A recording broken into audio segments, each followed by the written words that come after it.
안녕하세요. 30대 초반의 여성입니다. 다가올 결혼식을 준비할 때만 해도 앞으로 평생 사랑하는 남편과 행복하게 살 줄 알았습니다. 하지만 이렇게 식장에도 들어가 보지 못하고 헤어지게 될 줄은 몰랐습니다. 막무가내였던 남자친구의 누나도 무력한 남자친구의 부모님도 문제였지만 결국엔 중간에서 역할을 제대로 못한 남자친구 때문에 파혼에 이르게 되었습니다. 남자친구와 저는 대학교에서 알게 되었어요. 대학교를 졸업하고 회사에 들어간 이후로도 한동안 친구 사이로 지내다가 사귀기 시작한 사이입니다. 당시 남자친구의 회사와 제가 다니던 회사가 멀지 않았기 때문에 종종 만나서 밥도 같이 먹고 술도 한 잔씩 하다가 진지한 관계로 발전했어요. 2년 정도의 연애를 하다가 남자친구의 프로포즈로 결혼을 약속하게 되었습니다. 본격적으로 결혼 이야기가 나오면서 남자친구의 집에도 인사를 가게 되었어요. 사실 그전부터 남자친구는 계속해서 자기 식구들이 절 만나고 싶어 한다며 가족 행사며 모임에 데려가려고 했지만 매번 제가 거절을 했었어요. 괜히 양쪽 가족끼리 얼굴 트고 전까지 들었다가 헤어지게 되면 좋을 게 없으니 신중하고 싶었거든요. 남자친구는 이해한다고 하면서도 내심 서운해하는 눈치였지만요. 그러다 비로소 남자친구의 본가에 인사를 가게 되니 무척 떨렸습니다.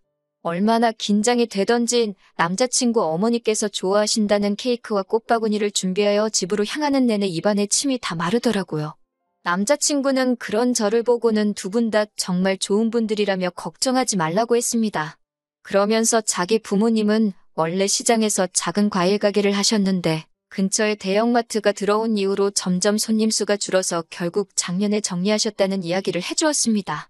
지금은 나라에서 주는 연금과 가게를 판 돈으로 생활하고 계신다는 설명도 덧붙이더라고요. 1시간 정도 걸려서 도착한 남자친구의 집에는 남자친구의 부모님뿐만 아니라 남자친구보다 4살 많은 누나가 함께 있었습니다. 남자친구도 누나가 같이 있을 거란 걸 몰랐는지 누나가 여기 왜 있냐며 약간 표정이 안 좋아지더라고요.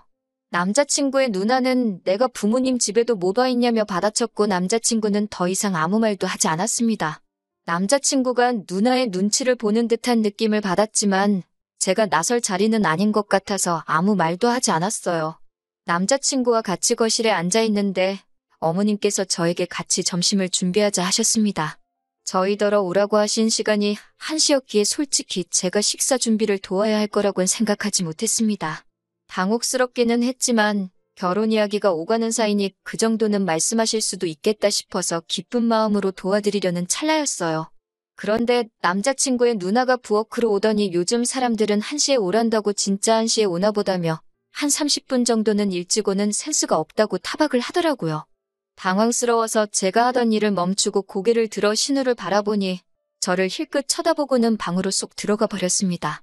솔직히 그때 속으로 나이도 먹을 만큼 먹어서 왜 저렇게 유치하게구나 싶었지만 별말은 안 했어요. 사람마다 성격이 다른 거고 저도 남자친구 집에 인사드리러 처음 간 날인 만큼 아무런 문제도 일으키고 싶지 않았으니까요.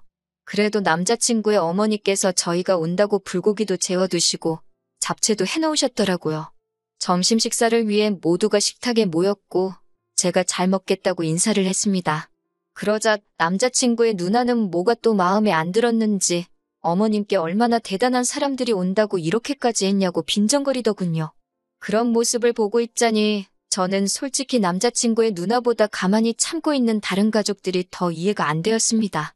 누구 한 사람이라도 나서서 적당히 하라고 해야 하지 않나 싶었거든요.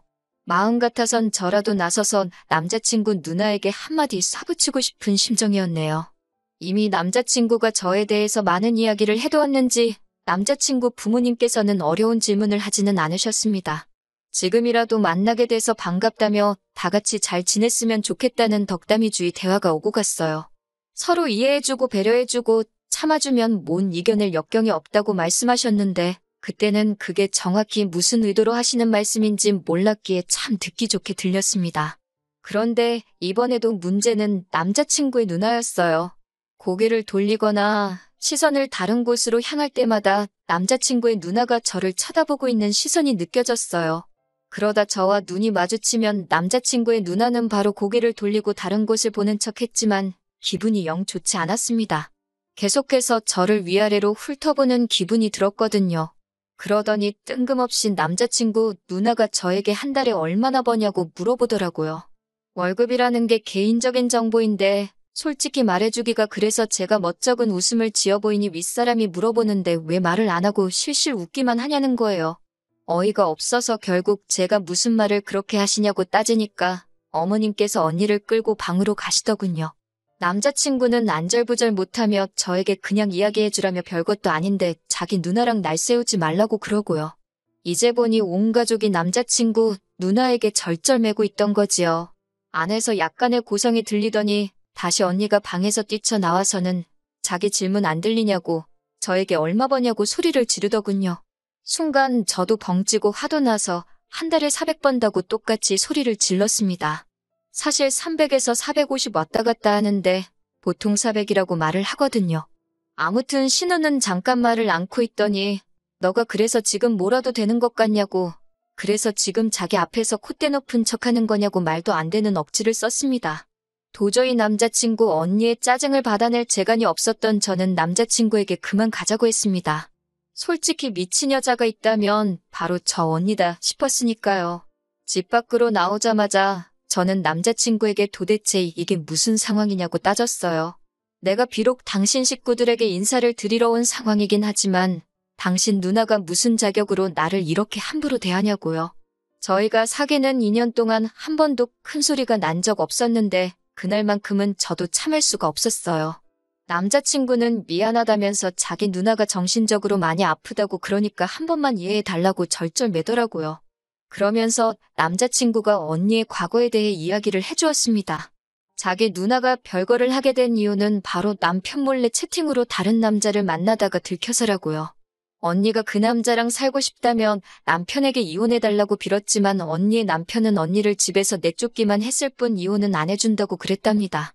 내쫓은 뒤에는 생활비를 끊어버렸고 언니에게 쓰라고 줬던 카드도 전부 정지시켜버렸다고요. 대학교 졸업 후 반반한 얼굴 하나만 믿고 취직도 안 하고 남자들만 갈아타며 살던 언니에겐 청천벽력 같은 일이었겠지요. 게다가 언니가 눈이 멀었던 그 남자는 알고 보니 사기꾼이었고 그나마 언니가 가지고 있던 얼마 안 되는 재산도 그 남자한테 털렸다고 하더군요. 남자친구가 이어서 말하기를 얼마 전 통화할 때만 해도 누나가 병원에 있다고 했는데 본가에 들어와서 살고 있을 줄은 몰랐다고 했습니다. 한참 동안 남자친구의 이야기를 듣다 보니 언니가 딱하고 불쌍하다 싶었는데 병원이란 단어를 듣자마자 딱 정신이 확 깨더라고요. 혹시 그 병원이 정신병원이냐고 그러니까 남편이 머뭇거리더니 맞다고 했습니다. 돈까지 다 잃은 후에 언니에게 우울증과 불안장애가 동시에 찾아왔고 가족들이 상의 끝에 언니를 정신병원에 넣었다고요. 하지만 자기도 언니가 벌써 퇴원을 해서 본가에 돌아와 있을 줄은 몰랐다면서 몇 번이고 미안하다고 했습니다. 집에 돌아오니 부모님께서 어땠는지 물어보시더라고요. 저는 고민 끝에 남자친구의 누나가 정신적으로 많이 불안정한 상태라는 걸 말씀드렸습니다. 생각지도 못한 이야기에 저희 부모님도 많이 당황하신 눈치였고 어머니께서는 아픈 사람이 있는 집에 제가 시집가는 건 싫다고 하시더군요. 그리고 며칠 뒤 남자친구가 저희 집에 인사를 오게 되었습니다. 남자친구가 당황하지 않도록 미리 제가 부모님께 언니에 관해 이야기를 했다고 귀띔을 해줘서인지 남자친구가 굉장히 죄인 모드더라고요. 자기가 잘못한 것도 아닌데 기가 죽어있으니까 제 마음도 너무 아팠습니다. 저희 부모님도 그런 남자친구의 모습을 보니 마음이 많이 쓰이셨던 것 같아요. 무엇보다 언니 문제를 빼고는 어디 하나 모난 데 없는 사람이었기 때문에 결국 저희 부모님도 저희가 결혼하는 걸 허락해 주셨습니다. 그렇게 양가 어른들의 허락과 축복 아래 저희는 본격적으로 결혼 준비를 하게 되었습니다. 식은 다가오는 가을에 올리는 걸로 하고 퇴근 후 시간과 주말을 활용하여 짬짬이 하나씩 준비해 나가기 시작했어요. 그런데 그 무렵 남자친구 아버님께 사고가 있었습니다. 어떤 연유에서인지 나이도 있으신 분께서 공사장에 일을 나가셨다가 허리를 크게 다치게 되신 거예요. 의사 말로는 완전히 회복되기까지는 얼마나 걸릴지 아무도 장담할 수가 없다며 가족들이 잘 도와드려야 할 거라고 했습니다.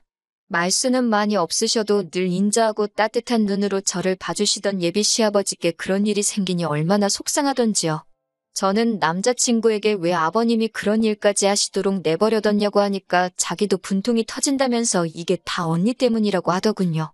알고 보니까 남자친구 누나가 돈을 쓰면 기분이 좀 나아진다면서 남자친구 부모님 돈을 가져다 쓰고 있었다더군요. 옷이나 화장품 그런 것만 사나른 게 아니라 얼마 전부터는 어머님, 아버님이 잠드신 사이 그분들 핸드폰으로 해서는 안 되는 게임을 하고 있었던 모양입니다. 있는 돈을 잃기만 한 게 아니라 빚까지 졌다는 걸 알게 된 남자친구의 부모님께서는 얼마라도 메꿔보시겠다면 남자친구 몰래 공사장에 나가시다가 그런 사고를 당하신 거고요. 듣고 있는데 정말 우라통이 터진다는 게 무슨 뜻인지 알겠더군요. 안 좋은 일이 줄줄이 터지니 정신이 하나도 없었습니다. 비록 남자친구 부모님이 은퇴는 하셨어도 두 분 먹고 사는 데는 문제가 없다고 했고 언니 문제도 신경 쓰지 않아도 된다고 해서 불안했지만 안심하고 있었는데 상황이 완전히 달라져 버렸어요. 솔직히 아무도 입에 올리진 않았지만 남자친구 부모님이 금전적으로 저희를 못 도와주시게 되었다는 걸 알 수 있었고 저도 속이 무척 상했습니다. 그래도 이 부분은 저도 능력이 있고 남자친구도 능력이 있으니 앞으로 우리 둘의 힘으로 이겨낼 수 있는 일이라고 생각했어요. 하지만 진짜 더 큰 문제는 바로 남자친구의 누나였습니다. 더 이상 자기 부모님한테선 나올 돈이 없다는 걸 알아서인지 처음 만났을 때보다 훨씬 히스테리컬해졌더군요. 처음에는 남자친구에게 연락해서는 말도 안 되는 거짓말을 하며 5만 원, 10만 원 빌려달라더니 한 달쯤 지나니까 무슨 돈 맡겨놓은 사람 마냥 돈 좀 보내라고 사람을 질리게 하더라고요. 게다가 남자친구는 그런 언니를 번번이 거절하지 못하고 저에게 갖은 핑계를 대며 결국 돈을 보내주더라고요. 이때 이 결혼은 안 하는 게 맞는 거 아닐까 그런 생각이 들기 시작했습니다. 그러던 와중 하루는 언니가 저와 남자친구를 앉혀놓고 충격 발언을 했습니다. 저희랑 같이 살고 싶다는 거였어요. 언제까지 자기만 나이 든 부모님을 모시고 살아야 하냐면서 앞으로는 저희랑 살거나 아니면 저더러 남자친구 부모님을 모시고 신혼집에서 살라더군요. 어이가 없는 이야기에 제가 모시고 산다 치면 우리가 어머님 아버님 댁으로 들어가면 되지 왜 신혼집에서 모시냐고 따졌습니다. 그러자 언니는 이제껏 늙은 부모 모신 나더러 맨몸으로 나가라는 거냐며 저더러 도둑이 따로 없다는 거예요. 그제서야 언니가 제정신이 아니라는 건 알고 있었지만 미쳐도 단단히 미쳤다는 걸 알겠더군요. 제가 남자친구를 쳐다보며 무슨 말이라도 하라니까 한다는 소리가 일단 생각 좀 해보자더군요. 이윽고 언니가 결정하면 연락하라며 우리 셋이 살면 재밌겠다고 기대된다며 자리를 뜨는데 소름이 끼쳤습니다. 제가 뭘 생각해보냐고 나는 당신 부모님도 모시고 살 생각이 없는데 하물며 정신 나간 언니랑 같이 살라는 거냐고 못한다고 했습니다. 남자친구는 그러자 한다는 소리가 누나가 외로워서 마음의 병에 든 거니까 우리가 같이 살면 그 병이 나을지도 모른답니다. 한 가족이고 자기한테 누나면 저한테도 친언니나 마찬가지 아니냐며 가족 하나 살린다 생각하고 우리 같이 노력해보면 안 되겠냐고요. 그렇게 딱 3년만 살아보자고 그러고도 차도가 없으면 자기도 더는 이런 이야기 안 하겠답니다. 그래서 제가 3년이 아니라 3일도 싫다고 그렇게 언니의 마음의 병이 걱정이면 언니 옆에 붙어서 호흡 불어주고 열 내려주며 살라고 했습니다. 지옥의 구렁텅이에 왜 나까지 데려가려고 하냐고요. 남자친구가 누나가 너를 때리기를 했냐, 뭐 어떻게 했다고 그렇게 누나 이야기만 나오면 질색팔색을 하냐면서 저더러 아픈 가족을 옆에서 지켜보는 게 얼마나 괴로운지 아냐고 소리를 치더군요. 그런 남자친구의 모습을 보고 있자니 답이 없다는 생각뿐이었습니다. 결국 저는 남자친구에게 결혼 이야기는 없던 걸로 하자고 했어요. 빚이 있는 시댁도 아픈 시아버지도 어쩔 수 없다면 받아들여야지 생각했지만 지금 보니 하마터면 똥물로 샤워할 뻔했다고 가족의 품으로 돌아가서 서로 오순도순 살라고 퍼부어버렸네요. 아픈 가족을 옆에서 지켜보는 게 그렇게 힘들면 더욱이 저랑 결혼을 할 생각을 하지 말아야 하는 거 아니냐고. 애초에 아픈 사람들 수발들게 할 생각으로 나랑 결혼하려고 했냐는 거냐 따지니 아무 말도 못하더라고요. 더 길게 이야기할 것도 없다고. 전 그렇게 누나가 걱정되면 아픈 누나 곁에 평생 있게 놓아줄 테니 저는 빼달라고 했습니다. 돌이켜 생각해보니 문제가 누나한테만 있던 건 아닌 것 같네요. 제가 결혼하면 당연히 아픈 누나며 아버님이며 다 수발들며 살 거라고 생각한 남자친구한테도 문제가 있는 거죠. 한때 남자친구와 행복한 미래를 꿈꿨지만 저런 며느리 자리라면 제 쪽에서 거절입니다. 덕분에 파혼하고 나서도 그 어떤 아쉬움이 남아있지도 않아요. 오히려 질질 끌지 않고 단칼에 떼어내버린 결정이 남아있는 후회마저 들지 않게 해준 것 같아요. 오랜 정이 있으니 남자친구에게 충고 한마디만 더 해줬으면 하는 후회는 있네요. 결혼한다고 당연히 상대방이 자기 가족을 내 가족처럼 대할 거라 생각하지 말라는 충고 말이에요. 그 사상부터 고쳐먹지 않으면 평생 너는 결혼 못할 거라고 한마디 더 해주고 싶었는데 그 말 한마디 못한 것만 아쉬움이 남습니다.